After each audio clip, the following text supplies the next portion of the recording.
Estimado público, un cordial saludo para todos ustedes y espero se encuentren bien. Ojalá sea de su agrado este video. No olviden darle like, suscribirse y activar la campanita para que estén atentos a las notificaciones para estar al pendiente de nuestras actualizaciones. Dicho esto, comencemos. A partir de este momento vamos a tratar de dar un concepto en definición de lo que en sí es la historia. Además de que también al hablar de historia acarrea a uno la idea de historiografía. Para empezar, la historia es un concepto muy amplio, muy difícil en darle una definición determinada, por lo que nos vamos a acercar única y exclusivamente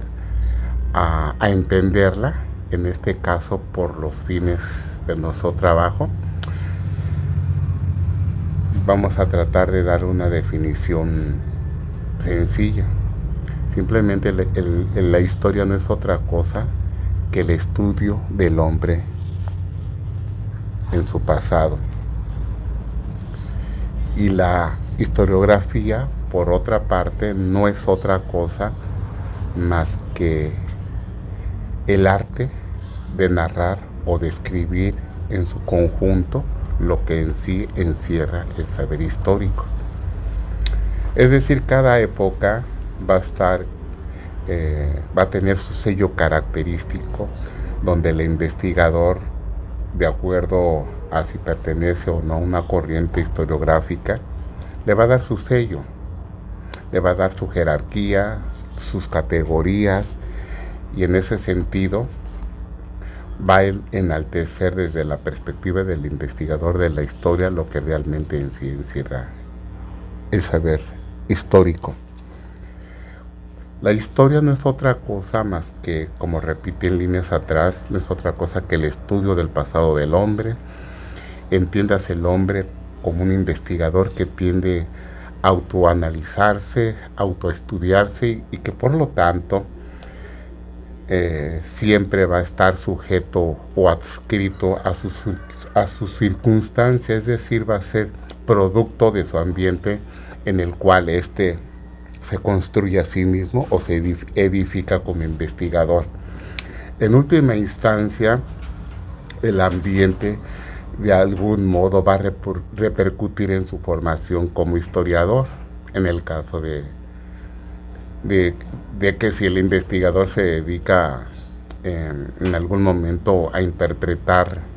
o que lo faculte a ver de frente, en este caso, un suceso, pues en este caso se estará hablando de lo que no comúnmente en historia se le conoce como fuentes primarias, fuentes inmediatas de analizar la historia, es decir, que ocurre el hecho histórico en el caso de la Revolución Francesa, que lo va a ver de frente y por lo tanto lo va a analizar tan de cerca que se va a acercar prácticamente, casi por decirlo así, a la objetividad del evento histórico, por supuesto que lo está mirando de frente. Sin embargo, un investigador de la historia que,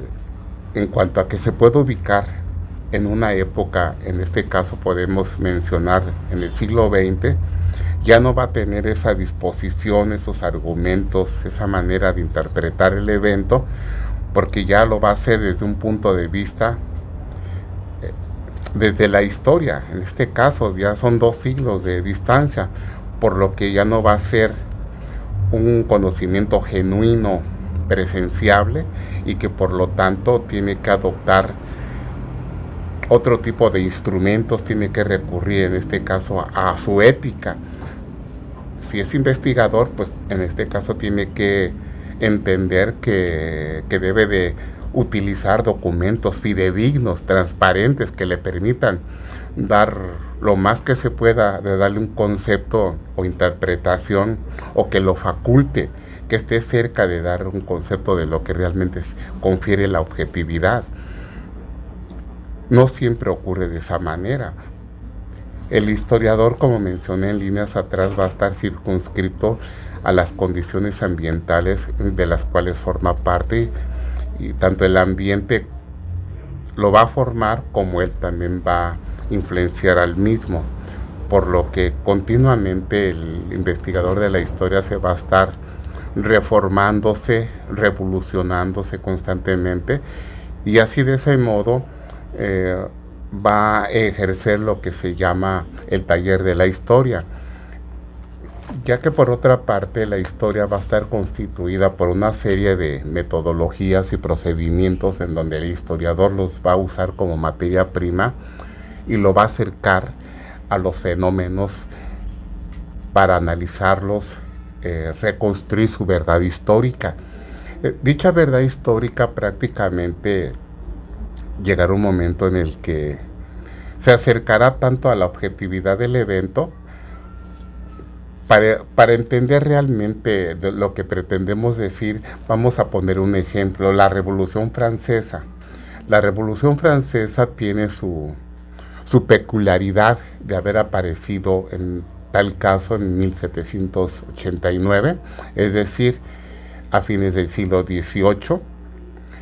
y pues tuvo sus causas, sus consecuencias también, y hasta la fecha el evento de lo que realmente es la Revolución Francesa, pues hasta nuestros días sentimos sus efectos.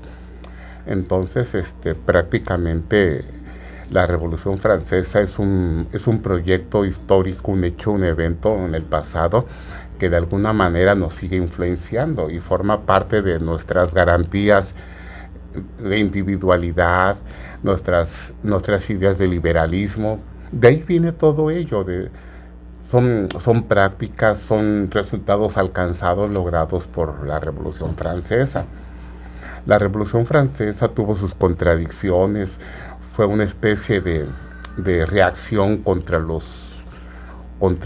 gobiernos absolutistas que en aquella época, en el siglo XVIII, prácticamente la Europa de aquel entonces se encontraba de manera conservadora y reaccionaria, ya que favorecía intereses únicamente de corte cartesiano,